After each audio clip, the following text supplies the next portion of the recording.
Cuéntenos cómo es esta iniciativa, cómo nació esta iniciativa del CONICET para empezar a dejar blanco sobre negro cada vez que hay noticias falsas. Bien, nosotros en marzo en realidad muchos somos profesionales que trabajamos en salud, o biólogos, inmunólogos, biotecnólogos, virólogos, y la realidad es que en marzo nos encontró frente a una cantidad de información que circulaba por WhatsApp, por Facebook, de nuestros propios familiares, y dado el compromiso social que tenemos desde la ciencia y la tecnología nacional, a una de las chicas que venía trabajando en fake y vacunas se le ocurrió poder realizar un equipo para desmentir las noticias falsas ante la angustia que había en la población de no conocer un virus nuevo como lo que estaba sucediendo, y la realidad es que ofrecimos el proyecto al CONICET, y el CONICET lo tomó con muy buena, bueno, tuvo muy buena recepción y nos informó que íbamos a formar parte de la plataforma Confiar, del contenido científico de la plataforma Confiar. Además hicimos nuestras redes y muchos de nosotros participamos en lo que fue el voluntariado diagnóstico. Hicimos diagnóstico molecular de manera voluntaria en distintos centros a lo largo y ancho del país. Desde que comenzaron hasta ahora, ¿llevan contabilizada cuántas noticias falsas detectaron y pudieron advertir? Tenemos un promedio entre 5 y 7 noticias por semana que fuimos desmintiendo, llevamos más de 250. La realidad no tengo el número exacto en la cabeza, pero sí que más de 250, lo cual es increíble, ¿no? Pero la realidad es que todo lo que circuló en esta pandemia, sobre todo ligado a la salud, es preocupante porque tiene que ver con la salud de la población y hay que llevar tranquilidad. Y siempre decimos, si un título angustia o te causa ansiedad, bueno, esperá, ¿no? No lo Claro. compartas, chequea en redes oficiales, en sitios seguros, como para saber lo que te está llegando, ¿no? De las 200 y pico que mencionaba, 250 o más, seguramente nacen en redes, nacen en un individuo y se masifican rápidamente. Los medios a veces también en esa vorágine captan de redes y aplican en medios tradicionales. ¿Hubo alguna que tuvo un Totalmente. desarrollo de ese tipo? Y empezaron, en realidad fuimos pasando desde el principio de la pandemia hasta ahora, fuimos pasando por picos diferentes, ¿no? Estuvo al principio todo el tema de que fue creado, el virus creado en el laboratorio, bueno, salía a Ajá. mentir porque conocíamos las secuencias del virus, que no era el primer coronavirus, que era el séptimo de la familia, qué significaba que fueran zoonóticos. También pasamos por las curas milagrosas, ¿no? En el medio que se habían masificado y lamentablemente algunas de ellas se cobraron la muerte de un nenito en Neuquén y de una persona en Jujuy. Y después pasamos hoy estamos con la fake de vacunas, como en el pico, en la cima de la ola, ¿no? Donde todos los días hay una noticia nueva en la vorágine de poder comunicar. La realidad es que a veces los títulos que cuando se comunican dicen una cosa y cuando uno entra a la noticia dice otra, entonces también decimos no se queden con los titulares, porque los titulares a veces son para atraer, pero resultan engañosos y termina difundiéndose una información que no es del todo fidedigna, ¿no? Por Claro. supuesto. Y de las vacunas, ¿alguna le llamó la atención en particular? Digo, porque es el tema del momento y capaz que nos están viendo quienes creen que la vacuna tiene un chip o esas cosas que se andaban diciendo. Eso fue al principio, lo del chip, ¿no? Y ahí, bueno, dijimos, bueno, no hay forma de que un chip entre en una vacuna. Además, bueno, es bastante conspiranoico. Por eso te digo que las de conspiraciones, pues, la de creación de un virus, la del chip, la de nos quieren controlar, todo eso fue al principio de la pandemia. Hoy en día es más que nada hablan de seguridad, ¿no? Hay algunos que dicen que el virus nunca se aisló, entonces no puede haber una vacuna, lo cual no es cierto, el virus está aislado, hay un montón de publicaciones al respecto. Hay algunas que dicen que se saltean pasos las vacunas y ninguna de las vacunas que está hoy en fase 3 se ha saltado ninguna etapa. Todas pasaron por etapas preclínicas, de prueba en animales, ¿no? Y de pruebas en humanos, fase 1, fase 2, fase 3, que fuimos aprendiendo a lo largo de la pandemia también para comunicarle a la gente, en realidad que la gente entienda qué significan estas fases, ¿no? Y que ninguna se Sí. saltea, sino que se aceleran y maximizan los desarrollos vacunales. Nunca en la historia hubo más de 150 desarrollos en paralelo, con 50 en humanos, que además sabíamos cosas de otras pandemias que no las sufrimos acá en Argentina, del MERS y del SARS, también una inversión increíble y mucha gente que quiere ser voluntaria, ¿no? Que eso no pasa en los desarrollos vacunales normalmente, muchos poniendo el brazo para ser voluntarios y la cantidad de voluntarios, miles, se reclutaron en poco tiempo, y eso hace que hoy podamos estar contando con análisis preliminares de eficacia de manera tal que se puedan aplicar en la población. Pero también nos ha llegado como que las vacunas parece que tuvieran ideología, ¿no? Dependiendo del lugar de donde son, tienen más o menos relevancia. En realidad que nunca antes nos habíamos preguntado una cosa así. O sea, hay vacunas de nuestro calendario. Nosotros compramos casi todas las vacunas del calendario, en realidad todas, excepto la fiebre hemorrágica argentina, que se fabrica acá en la Argentina. El resto las compramos y hay vacunas dentro del calendario que yo le aplico a mis hijos, cubanas, estadounidenses, ¿no? Que se fabrican en India, en distintos lugares, y jamás nos preguntamos eso, sino que descansamos en los entes regulatorios de nuestro país, que son los que analizan para que llegue algo que sea seguro y eficaz a la población. Todo eso fue estas semanas, y además, bueno, los dichos de un ministro, ¿no? Como no se puede tomar alcohol. Bueno, no, dijo que moderemos el consumo de alcohol, ¿no? En un país, en realidad, donde está en invierno, entran en las fiestas y están vacunando y toman vodka, no como nosotros en este caso, moderar el consumo de alcohol es algo que diría cualquier ministro de salud, ¿no? Me parece muy interesante. Yo te iba a preguntar por esto de la ideología y quiénes la generan en las noticias para tironear, si con alguna intención para algún lado, pero me parece interesante cuánto colaboran los líderes políticos como Bolsonaro con expresiones de me voy a transformar en lagartos. Y hay picos de credibilidad de fake news a partir de que estos referentes globales hacen este tipo de expresiones en medios. Y hubo picos con la hidroxicloroquina, gente queriendo acceder a ese medicamento cuando en realidad no está aprobado y después se vio, o sea, era un tratamiento para convalecientes, ¿no? No es lo mismo que con las vacunas, los medicamentos a veces se aplican en convalecientes y uno evalúa riesgo-beneficio mientras lo está aplicando o está tratando de salvar a la persona. Las vacunas en realidad son los medicamentos más seguros porque se aplican en personas sanas, ¿no? Y luego de haberse aplicado en personas que estaban luchando contra el COVID, se vio que la hidroxicloroquina no resultaba, sino que al revés, era contraproducente, ¿no? También hubo picos con lo de Trump, de la lavandina, ¿no? De inyectarse lavandina. En algunos lugares, lamentablemente, hubo mucha gente intoxicada. La realidad es que no ayuda o que es simplemente una gripe, ¿no? Queriendo ocultar el problema, cuando en realidad, bueno, todos los países del mundo, incluso los que estaban tratando de evitar medidas drásticas, hoy no han tenido más que tomar restricciones hacia la circulación de la población, porque es la medida que queda cuando no hay tratamiento ni hay vacunas disponibles, ¿no? Belén, el trabajo de ustedes apuntó a esclarecer las noticias falsas o también a buscar a ver de dónde surgían esas noticias.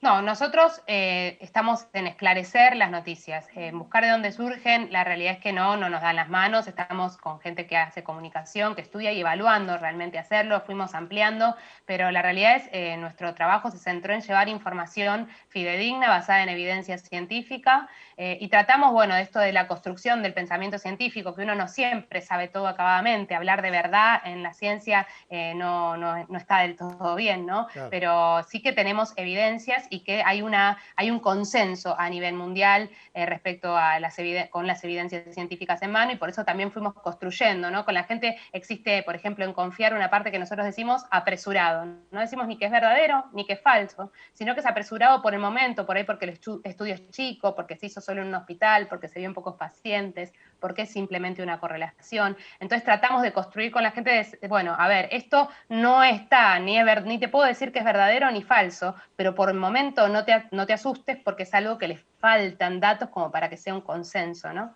Y esto no es tan fácil, ¿no? Porque es mucha la información que a nivel científico circuló entre la gente y el ciudadano de a pie. La realidad es que el saber científico a veces es poco democrático, y en este sentido nosotros fuimos aprendiendo también a comunicar y a democratizar el saber científico, que bueno, que es algo que queremos seguir haciendo también, ¿no? Sí, seguro. A ver, ustedes habían puesto en vigencia algunas líneas de comunicación para que la gente consulte o para que la gente haga llegar las noticias falsas. ¿Cómo funcionó eso? Ese intercambio con la gente. Sí, tenemos muy buen feedback. Hay un grupo que se dedica a redes. La realidad es que hacemos días de consulta, por ejemplo, y llegan consultas de mucha gente y se responden, bueno, tratamos de responder lo más rápido posible. También hay verdaderos y falsos. Y la verdad es que tanto en Twitter, Instagram y Facebook, que son las tres redes que usamos, subimos mucho la cantidad de seguidores y tenemos un muy buen feedback con la gente que nos sigue, ¿no? Y eso, les digo, las redes son @anti_fake news. Y la realidad es bueno, que tomó dimensiones que no pensábamos el proyecto, y nos encanta que haya tomado esta dimensión y que haya mucha gente bueno, que siga y que comparta nuestras placas, nuestros comentarios, también nuestros por ahí hilos en Twitter, o las entrevistas también, que realmente la cantidad de medios como ustedes que nos han entrevistado y que trataron de llevar información fidedigna a la población es enorme, también hay que decirlo, tanto en radios como en ciertos medios televisivos, que se ha difundido lo que hacemos y también que han entrevistado cuando había una fake que tomaba bastante relevancia, sobre todo los medios radiales a lo largo y ancho del país. Yo, Belén, te quería consultar por la velocidad con la que una experiencia se transforma en conocimiento científico. ¿Eso cambió en este tiempo o uno se encuentra mucho más a mano con información científica que antes no ocupaba el espacio en los medios tradicionales?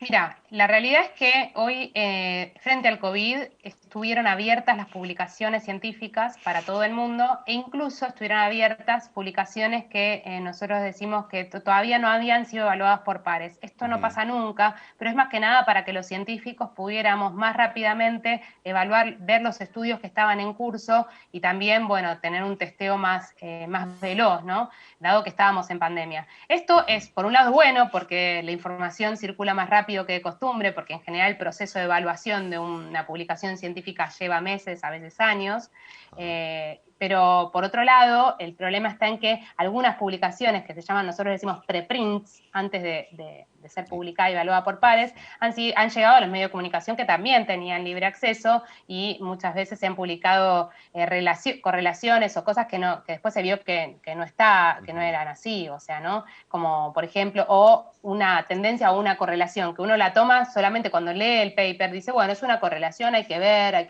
muchos medios lo tomaban como un titular, como tal grupo sanguíneo tiene más probabilidad de padecer COVID. Bueno, no, era un estudio, siguen siendo estudios muy chicos, donde no se evaluó del todo todas las cosas que hacen falta para decir, bueno, está infectado, realmente tenía virus productivo, un montón de cosas que uno evalúa cuando lee el trabajo y cuando lee varios trabajos. Y eso preocupó, ¿no? Si te dicen, bueno, tal grupo sanguíneo tiene más probabilidad, o incluso salió, por ejemplo, en un momento que las personas calvas tenían más probabilidad de padecer COVID. Y la realidad es que el estudio había sido hecho en España, en un par de hospitales, donde en España la cantidad de hombres calvos es más elevada, y además los hombres son los que más padecen COVID grave. Entonces, sí, era muy simple, 2 más 2 es 4, terminaban los calvos teniendo más índice de COVID grave, en realidad no es que es por ser calvo uno tiene mayor, entonces preocupa a la población un titular de este estilo, ¿no? Por supuesto. Nada, esas cosas circularon muy rápido, por un lado para la comunidad científica fue bueno poder tener muy a mano todo el material, pero por otro tuvimos este tema de la comunicación momento a momento, que a veces tiene que pasar un filtro, ¿no? No se puede publicar todo. Belén, quiero volver un poquito atrás con algo que decías hace un ratito y mencionabas que las radios tenían por ahí un poquito de alta difusión de fake news, si no me equivoco. Dijiste que las radios eran las más propensas a caer en eso.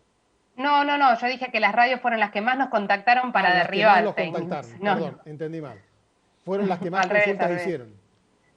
Claro, las que más, los que más tuvieron, los que vemos nosotros, por lo menos que nos llegan, fueron aparte de diarios, ¿no? Titulares de diarios, también vía Facebook se comparte mucha información. Al principio de la pandemia era más vía WhatsApp, pero después las redes fueron tomando medidas, ¿no? Respecto de esto que estaba pasando, que la OMS tituló como infodemia, ¿no? Donde la gente entraba a buscar información y quedaba infectado por fake news y casi el 90% de los que buscaban, ¿no? Respecto del coronavirus. Entonces hubo redes que tomaron medidas. Por ejemplo, Twitter y Facebook ahora también toman medidas respecto a lo que son vacunas, ¿no? Te dicen, esta información es sobre COVID, la chequeaste, te ponen un cartel, WhatsApp te pone esto, fue compartido miles de veces, te limita la cantidad de gente que puedes compartir, y eso hizo que bajaran. Pero al principio era sobre todo cadenas de WhatsApp, cadenas de Facebook. Después, bueno, hoy en día estamos viendo más los titulares, pero porque creo que toman niveles a nivel político. Hay muchas noticias que lamentablemente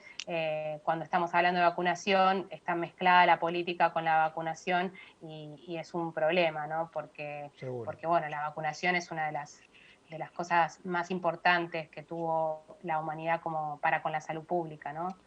Por supuesto. Yo te quería hacer una pregunta a modo de síntesis general para ver cómo fue la experiencia en este trabajo, y porque más allá de que no sea tu área específica, te habrás vinculado y mucho con la comunicación, desde una perspectiva científica, con una práctica cotidiana. ¿Qué sensación te dieron todas estas fake news respecto a su creación? ¿Son un cúmulo de buenas intenciones que termina siendo un factor negativo, o son hechos preparados, así como se dice con la vacuna, en un laboratorio y aplicados a partir de una capacidad de imprimir en redes o en medios tradicionales? Yo creo que de donde surgen hay una intencionalidad, porque algunas fake news están muy bien construidas, mezclan verdad con cosas que sabemos que son ciertas, con mentiras, y que realmente confunden. O sea, si uno no está en tema, si no sabe de biología molecular, por ejemplo, había una publicación que decía, se publicó sobre una publicación que no era publicada en ninguna revista, sino que habían subido algo que parecía un paper científico, y uno, como sabe, yo soy bióloga molecular e inmunóloga, realmente es muy difícil de construir esa información si uno no tiene las herramientas, ¿no? Yo creo que donde surgen hay intencionalidad política, económica, pero después está la persona de a pie que le llega, le preocupa, más o menos, bueno, algo de lo que piensa está volcado ahí, y realmente se pregunta, bueno, lo comparto antes de que bueno, a alguien le pase algo, o que preferible compartirlo, ¿no? Entonces, en ese compartir de esa persona hay una buena intención. No creo que haya una mala intención de la persona que comparte, sino que quiere difundir una información que le llegó y que le resulta angustiante y que le genera ansiedad y que le parece que puede ayudar a otro, ¿no? Entonces hay como, y las fake news tienen eso, como genera angustia, ansiedad, se comparten mucho más y vuelan mucho más que la verdadera noticia, ¿no? La noticia que no tiene el mismo impacto, lamentablemente. Las veces que se comparte un video o una fake news en WhatsApp o en las redes sociales es mucho mayor que la veracidad de la noticia. Seguro. Lamentablemente. Seguro. Belén, te agradecemos muchísimo tu tiempo para este contacto. No, muchas gracias a ustedes por contactarse con nosotros.